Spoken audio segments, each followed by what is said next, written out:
Je vous propose le tour de mon portefeuille. Beaucoup de variations dernièrement avec la situation actuelle.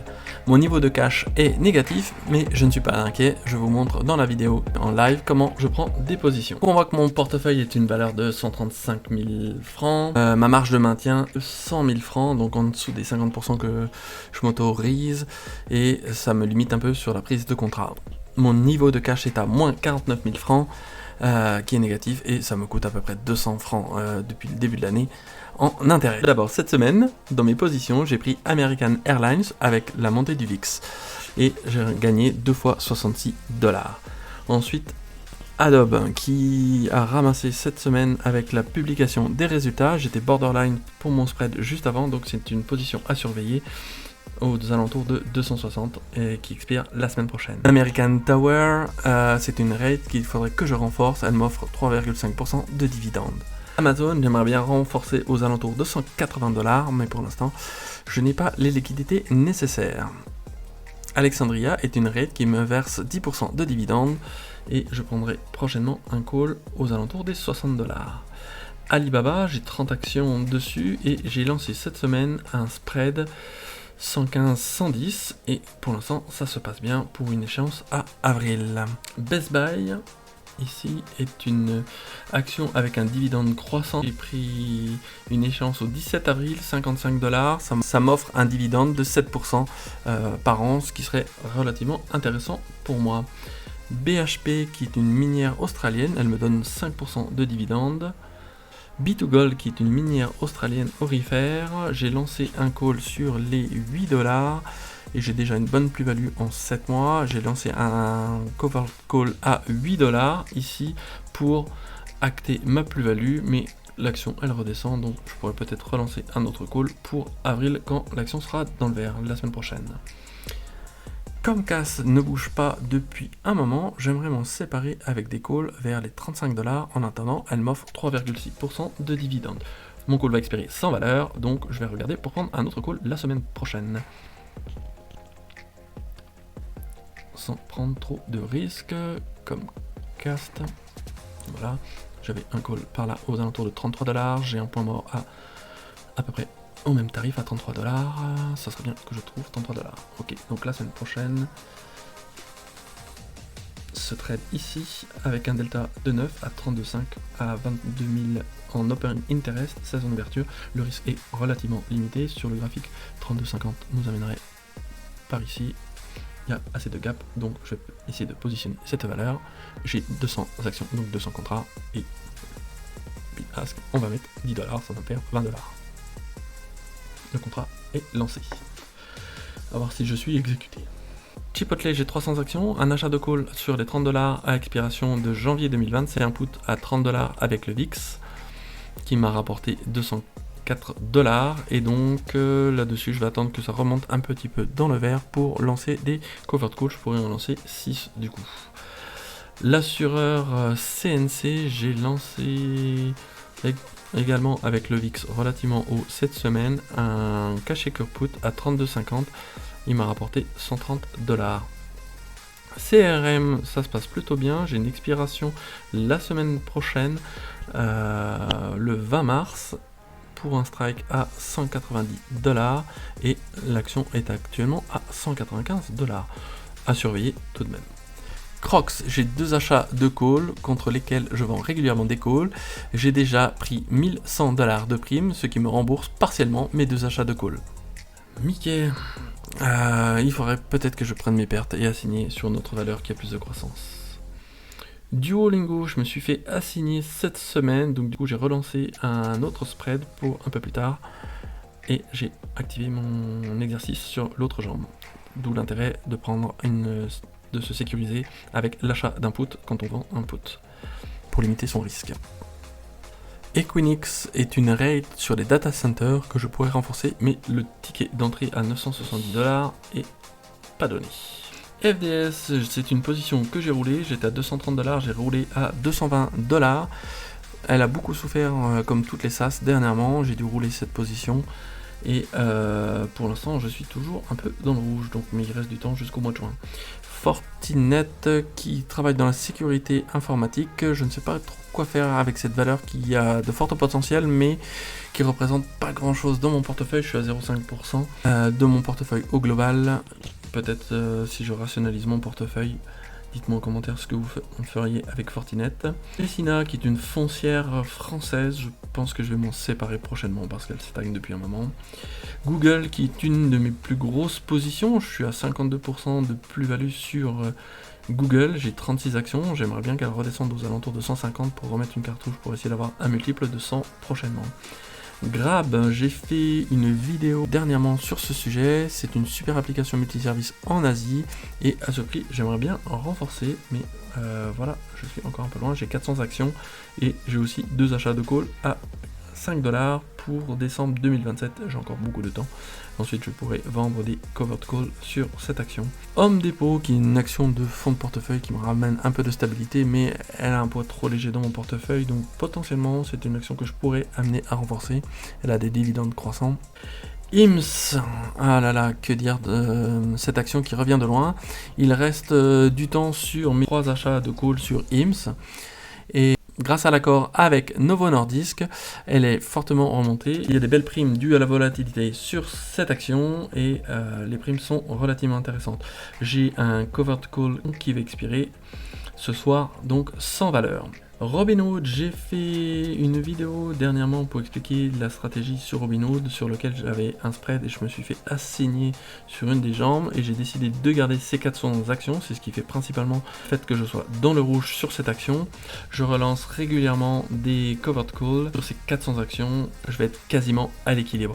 Probablement que lundi, si l'action est dans le vert, je vais relancer un autre call pour le 20 mars, l'autre spread 80-70, celui-là il est aussi à surveiller pour la semaine prochaine. Celui-là 65-60, j'ai encore un peu de temps. HPX, j'ai profité également du VIX cette semaine, je prends 290$ de prime sur cette action. À ce prix, elle m'offre 7,5% de dividendes. Elle propose graphiquement un retournement avec des gros volumes et un MACD au plus bas. Si on regarde HPQ, voilà, on voit qu'il y a une augmentation de volume dernièrement sur, voilà, on avait des volumes plutôt bas et les volumes augmentent, le MACD remonte, le RSI toujours au milieu, donc potentiellement c'est une action qui vient toucher quand même le fond depuis un moment et on touche des valeurs qui datent de post-Covid à 2020, donc j'estime qu'on a un potentiel pour remonter sur cette valeur. J'ai pris une échéance à septembre 2026. InMode, je traîne cette action depuis un moment. Mon point mort est à 16,50 et j'ai 100 actions. Voyons si je peux sortir quelque chose avec les options pour le mois d'avril pour m'en séparer au-dessus de mon point mort. Si je regarde avril, il n'y a vraiment pas grand-chose sur les 17$. Pour ce type d'action au 20 mars, il n'y a quand même pas grand-chose. Et au mois de mai, ça m'amène un peu loin. Donc bon, essayons. Non, il y a ici à 17$. Moi j'aimerais être au-dessus de mon paiement. Il n'y a aucun volume sur cette action, donc ça sert à rien de lancer un contrat aujourd'hui. Suivant donc Intel, j'ai ouvert 2 achats de call à 30$. L'action elle remonte. J'ai lancé contre cet achat de call 2 ventes de call à 52$. Si l'action finit au-dessus de 52$ le 20 mars, je devrais acter la plus-value, la différence entre 52 et 30$. ARN qui a fait l'objet de ma dernière vidéo, je vais me faire assigner, je suis déjà positif sur cette valeur, j'ai fait la wheel stratégie, donc très bien, je vais récupérer 8200$ ce soir. IWMO qui est un ETF pour moi pour le fonds de portefeuille sur le momentum. KPG, les comptables australiens, c'est une descente difficile à comprendre pour le moment, je pourrais revenir à renforcer si j'avais un peu de cash sur cette position. Mara Holding, j'avais déjà 600 actions, je me suis fait assigner dernièrement pour 400 actions supplémentaires que je voudrais me séparer. Ces 400 actions, je les ai acquises à 9$, j'ai revendu directement 4 contrats à 9$ et je vais m'en séparer ce soir. Je vais récupérer donc les 600 actions qui me restent. Le put que j'ai pour le 20 mars pour la semaine prochaine, il n'y a quasiment plus de valeur dessus, je pourrais potentiellement m'en séparer. et j'ai un autre put à 7,50 pour la fin du mois, et c'est pareil, j'ai déjà acquis 60% de la prime. Louis Vuitton chute, je suis actuellement entre les deux pattes, l'expiration est la semaine prochaine, il faudra que je regarde précisément ce qui se passe la semaine prochaine. Microsoft, donc une action de fonds de portefeuille qui est toujours trop chère à l'heure actuelle, je suis à 50% de plus-value sur mes 8 actions, j'aimerais bien renforcer mais l'action est encore beaucoup trop chère. Stratégie, j'ai roulé cette position, c'est l'une de mes plus grosses pertes en option dernièrement. Il y a beaucoup de volatilité sur la crypto. Actuellement, elle est à 143, effectivement entre les deux pattes pour la semaine prochaine, à regarder comment elle évolue la semaine prochaine. Nestlé, j'ai un petit biais sur cette valeur suisse que j'ai acheté beaucoup trop cher. Netflix, j'ai lancé un combo pour décembre, c'est-à-dire que j'ai acheté un call 85 et j'ai vendu 2 calls pour payer cet achat de call également sur les 85$. Pour l'instant, ça se passe très bien, je suis à 368%, c'est-à-dire que je l'ai acheté 179$ et je pourrais le revendre 478. L'objectif là-dessus, c'est dès qu'on va dépasser les 100$ sur cette action, je vais vendre des calls dessus et le vente de put va perdre de la valeur et je vais prendre un peu de prime sur la vente de call. Et si jamais je suis assigné au-delà de 100$, il faudra que j'acte la plus-value. J'exerce le call 85 et je ferme les deux puts 85. NIO qui a eu des très bons résultats, du coup cette semaine j'ai vendu mes 10 covered calls pour la semaine prochaine. J'ai empoché 40$, je suis en dessous de mon prix d'achat qui est à 6,39. Dès qu'elle va dépasser 6,50, je vais être un peu plus agressif sur la vente de call. New, j'ai fait un achat de call sur les 15$, la valeur est à 14, dès qu'elle sera au-dessus de 17$, je vais pouvoir faire le Poorman Covered Call et vendre des calls sur cette valeur et engranger des primes. Novo Nordisk, j'en ai profité pour faire la wheel stratégie, ça fait un moment que je suis dessus. J'ai un point mort à 50$, je vais attendre qu'elle remonte aux alentours de 45-48$ pour revendre des covered calls dessus. Realty Income est une rate avec un dividende mensuel, j'aimerais la garder, mais la semaine prochaine est à surveiller, je suis vraiment sur mon strike, j'aimerais la garder, donc probablement que je vais rouler cette position sur mai ou juin. Palo Alto, également sur la sécurité informatique, elle est remontée dernièrement, j'avais pris un spread 130$, je suis à 92% de la prime pour la semaine prochaine, il y a peu de chances que je sois signé, et potentiellement on pourrait essayer de fermer les 3 petits points ici. On ferme, on va essayer de viser 0,8$ par contrat pour la fermeture. Pfizer, j'ai 300 actions, je prends des dividendes tous les trimestres avec un rendement de 4,7%. Je vendrai des covered calls dès que j'aurai dépassé les 30$. Là, j'en ai un pour la semaine prochaine à 28, mais je pense qu'il va expirer sans valeur. Prologis, j'ai 80 actions, quand elle redescendra aux alentours de 110$, je renforcerai, là je suis à 20% de plus-value sur cette action. Parex, j'ai 525 actions, j'ai lancé un covered call pour la semaine prochaine sur les 23$, donc l'action avec le pétrole explose. Bon, même si je suis assigné à 23$, sachant que j'ai acheté 12,10$, j'ai pris 660$ de dividendes depuis le début que j'ai cette action, ça fait 18 mois, j'en ai pris autant sur des primes, donc si je suis exercé à 23$, j'aurai doublé l'argent que j'ai mis sur Parex en 18 mois, ce qui est plutôt une très très belle performance pour moi. PayPal, j'ai 300 actions, j'ai pris 200 actions dernièrement, j'aimerais bien pouvoir relancer des calls au-dessus de 45-50$, mais ça continue de chuter, donc on verra un peu ce que ça donne prochainement, mais autour de 50$. Le problème c'est qu'on arrive avec des deltas qui sont vraiment très très faibles, ou sinon il faut aller très loin, et avec un potentiel de news sur PayPal qui peut la faire monter. Ce soir, bon, mon call va expirer sans valeur à 52$ parce que l'action cote à 44, donc d'ici ce soir, il y a peu de chances qu'elle dépasse cette valeur. Rio Tinto, autre minière qui m'offre 6% de dividendes, j'ai déjà une belle plus-value également sur cette action.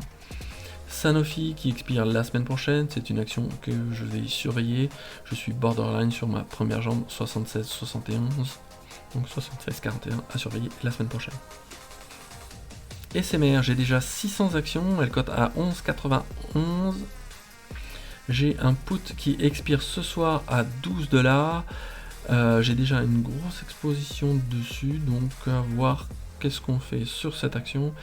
Est-ce que je peux la rouler? Donc pour rouler l'action, on va sur le titre, option. Donc on a dit j'étais sur les 12 $, donc il faudrait que j'achète là. Et si je me décale à la semaine prochaine, ah, c'est pas mal, ça m'offre une possibilité. Je gagne une semaine et je gagne 56 $ sur ce contrat. Donc on va essayer. Ah. Allez, soyons gourmands, 68 contrats pour rouler cette position. Après SMR, j'ai SoFi. J'ai une forte exposition sur SoFi. Je pense vraiment qu'ils vont continuer à délivrer. Je viens de relancer 2 puts pour avril sur les 17 $. Ça m'a rapporté 2 fois 107 $, donc 214 $ en cash. Ce soir, j'ai un put 16 $ qui va expirer. Voilà, sans valeur. Donc je garde ma position pour l'instant. Je suis trop loin de mon prix de revient à l'heure actuelle et de mon point mort pour pouvoir vendre des calls dessus. J'ai également 600 actions pour des achats de calls, 12, 15 et 23 $. Voilà, si on prend l'exemple de mon call acheté pour 12 $, je l'avais acheté en juin 2025 pour 500 $. Si je le revendais aujourd'hui, je le revendrais que 636 $. Il y a largement moyen que d'ici le mois de juin, l'action remonte. Virgin Galactic, j'ai 200 actions, c'est vraiment purement spéculatif, j'attends qu'elle explose un peu pour une good news, pour vendre un petit call dessus. SPY qui est le TF SP500, j'ai fait une vidéo dernièrement dessus, c'est un essai que je lance, j'ai gagné 518 $ de prime pour un risque de 5000 $ jusqu'à Noël. Il faudrait attendre que l'action passe en dessous de 540 $ pour que je sois perdant, sachant que le SPY, et il faudrait qu'il perde 20%, j'ai encore un peu de marge. Tempus, j'ai un put 50 $, elle cote à 51 $, donc à surveiller pour la semaine prochaine. Pour l'instant, j'ai déjà acquis 64% de la prime. Intéressant, Trade Desk, donc je fais la wheel stratégie sur cette action, j'en ai 200, elle cote à 27 $.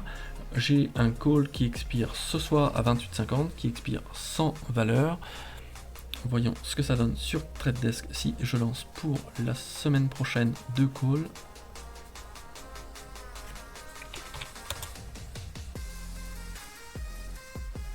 Sur 6 mois, Trade Desk, donc l'action que j'ai actuellement. Mon point mort est à 37 $, donc on va être relativement prudent pour prendre un call sur cette action. Donc à la semaine prochaine, on va prendre un strike 30 $. Il y a un delta de 13, donc j'ai 77% de chance que ça expire sans valeur. Donc si je prends 2 contrats, je vais gagner 30 $ sur ce trade. UNH, j'ai pas mal perdu, mais pour l'instant ça monte très bien sur le marché aujourd'hui. 280 $. Mon strike est à 250, donc celui-là je vais le laisser expirer sans valeur, et l'autre à 240 $, beaucoup plus bas, mais il reste encore un peu de temps. Visa, il faudrait que je renforce ou que je switch sur d'autres actions parce que je suis déjà beaucoup exposé sur les bancaires. Et Viocbank sont des ETF sur le marché américain qui est un peu mon fonds de portefeuille. Donc là je suis à 64 000 $ en négatif sur ce compte. Voyons si j'ai des trades qui sont passés, donc ça c'est tous les trades qui sont en cours, et aujourd'hui il n'y a rien qui est passé pour l'instant. Laissons passer un peu de temps. En conclusion, si ça se calme un peu au Moyen-Orient, mon portefeuille va vite remonter. Il faut que je garde plus de cash pour saisir des opportunités. Mon portefeuille est orienté très croissance et tech, et c'est pour ça que j'ai pas mal ramassé dernièrement. Dites-moi ce que vous pensez de mon portefeuille et ce que je pourrais alléger rapidement pour revenir avec un cash positif. A bientôt sur Option Cash.